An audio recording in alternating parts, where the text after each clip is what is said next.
안녕하십니까. 신의 한수의 신혜식입니다. 반기문 전 유엔 사무총장이 문재인의 뒤통수를 팍 쳐버렸는데 어떤 내용인지 좀 알아보겠습니다.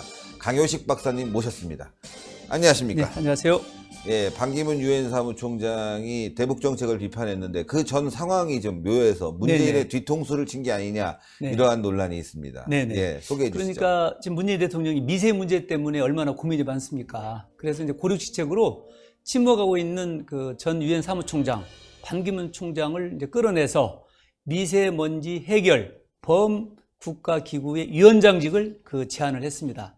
사실 반기문 유엔 사무총장이 얼마나 이 문제를 해결할지 많은 의문이 있지만 어쨌든 그 기후변화 대책에 대해서 유엔 총장으로 많은 역할을 했기 때문에 어떤 위촉을 한 것 같습니다. 그런데 그 5일 만에, 그러니까 21일 날 위촉이 되고 5일 만인 3월 26일 날 과룸클럽 토론회에서 반기문 전 총장이 바로 문재인 대통령의 대북 정책에 대해서 작심하고 정면 비판합니다. 예. 그래서 이 내용을 보면 크게 이제 네 가지로 요약할 수 있습니다. 네네. 이제 첫 번째는 그 3자, 예. 그러니까 한, 미, 북한, 이 3개 그 국이 새로 톱니바퀴가 허상에도 돌고 있다. 예. 한미는 한미대로, 또 남북은 남북, 북미가 서로 허상에서 그냥 헛바퀴만 돌고 있다. 예. 이렇게 해서 현상의 문제점을 그대로 이제 지적을 합니다. 예. 그 다음에 이제 두 번째는 남북 경협 불가능하다.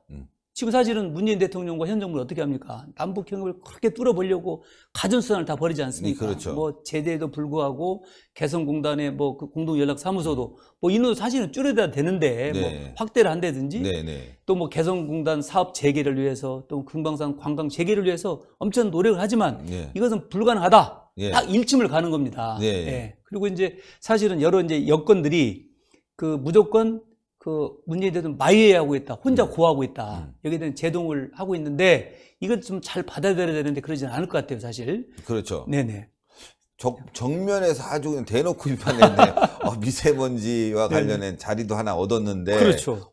그 뒤에 그냥 바로, 미세먼지 극간 자리 중요해, 나한테. 네가 잘못하고 그렇죠. 있잖아. 뒤통수를 제대로 쳤는데. 하여튼 그 얘기는 다 맞는 거예요. 맞습니다. 대북 정책에 대한 우리 국민들의 공감대를 그대로 형성하고 있는 것이요. 그러니까 맞습니다. 문재인 정권이 말이죠. 급하다. 미세먼지 뭔가 좀 국민들에게 안심을 시켜줘야 되겠다라고 생각해서 반기문 총장을 끌어들인 거 아니겠습니까? 그렇습니다. 국제적인 인물이니까. 그리고 나 하는 만큼 했어. 이런 사람 앉혔으면 뭐가 될 거야. 어떻게 보면요. 해결도 안 될 문제를. 그렇습니다. 떠넘긴 거 아닙니까? 맞습니다. 사실 저 반기문 총장이 그 미세문제 해결할 수 대책은 크게 없습니다. 사실 국가가 해야 되는 것이고 단지 이제 그분의 여러 가지 외교적인 채널을 통해서 어떤 가교적인 역할을 하는 것은 큰 의미가 있을 것 같습니다. 그리고 다음 세 번째 문제는 북한의 비핵화 입장을 정확히 진단했습니다. 북한은 핵을 포기를 하지 않는다. 그리고 핵 동결을 하고 한반도 주변에 핵 우산을 제거하려고 한다.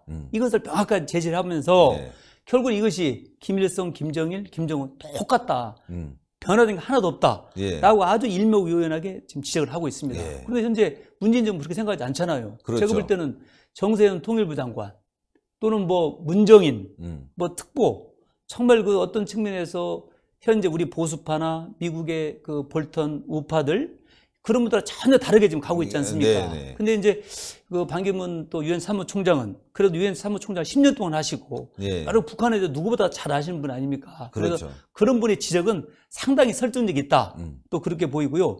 또 앞으로의 우리나라의 대북 정책 방향을 또 제시를 합니다. 그래서 우리 머리 위에 핵을 이고는 살 수가 없다. 그렇죠. 그리고 북한의 핵 프로그램을 제거하는데 함께 노력을 해야 된다. 이런 말씀을 하고 또 훼손된 한미 동맹을 복원하는데 더욱더 노력을 해야 되고 또 비핵화는 빗대로 가야 된다. 어떤 단계적인 살라미 전술 이것은 대할 수가 없다.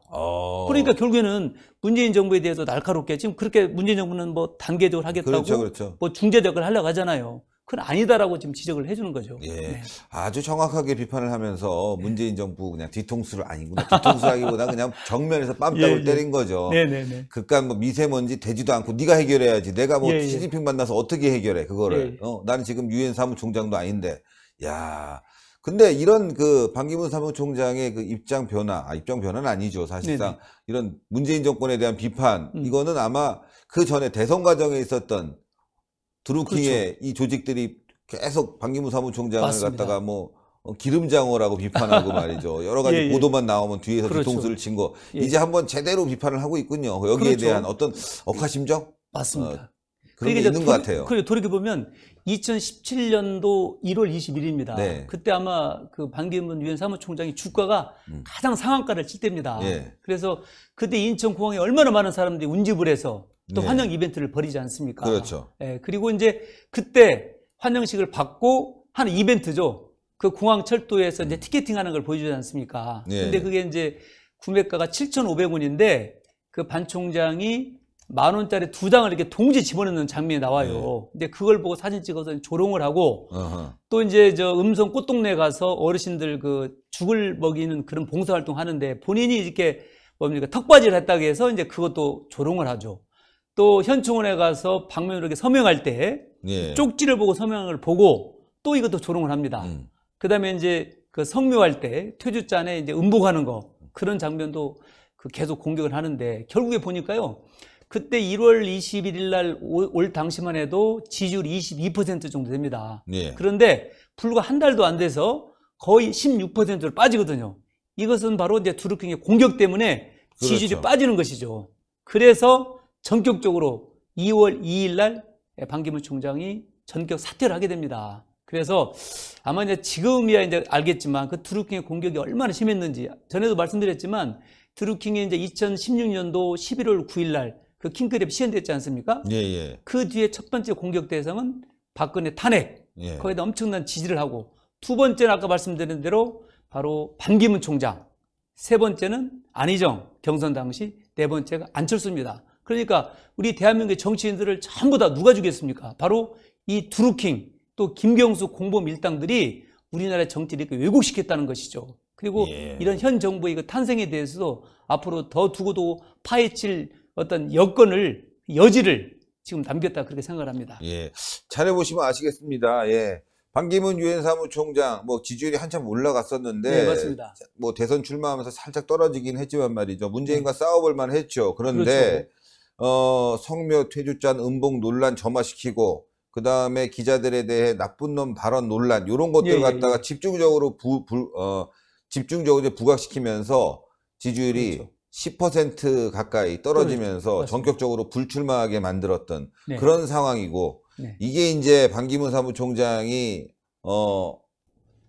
문재인을 안 좋게 보는 그렇죠. 드러났잖아요. 내심이 드루킹 있죠. 조직이. 네. 예. 그리고 이제 한 가지 이거 관훈 토론에서 한 가지 한 말이 뭐냐면 1992년도에 이제 남북 기본 합의서 그리고 이제 2005년도에 이제 육자 북핵 회담 예. 그리고 9.19 남북 공동 선언에서 다 비핵화 하기로 했고 파기를 해버렸잖아요. 예, 예. 그리고 자기네는 계속해서 핵물질을 생산해 왔단 말이죠. 네. 이런 것들이 계속 연속되니까 여기에 이제 외국 속담을 들어서 어떻게 얘기했냐면은 한 번 실수한 것은 그 실수하게 한 사람이 잘못이고 예. 두 번 실수한 것은 바로 속은 사람이 바보다. 예.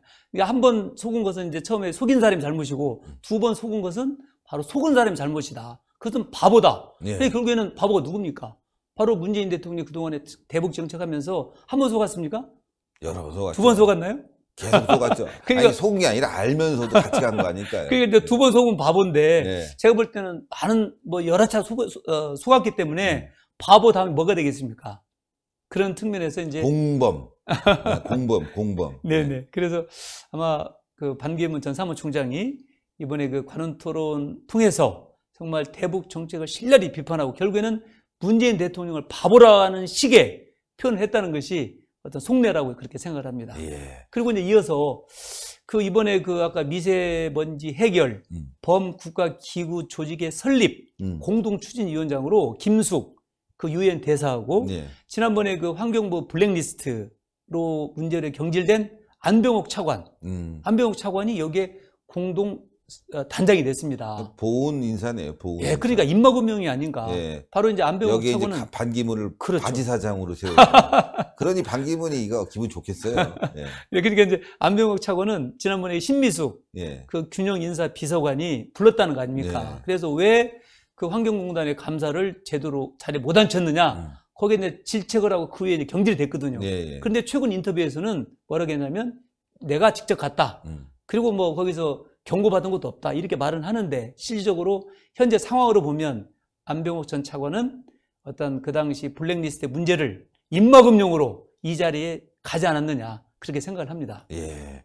아이고, 참, 입막음용, 또 그 다음에 바지 사장용 다 보냈는데, 네. 예. 뒤통수를 반기문 사무총장에게 그냥 맞아버렸네요. 네네. 당연한 결과입니다. 예, 예. 그리고 지금 조금 하나 더 부언드릴 게 예. 지금 갈수록 심각해지는 것이 그 미국 국무부의 동아태보 그 차관보 있지 않습니까? 예, 예. 차관보가 이제 최근에 이런 말을 했어요.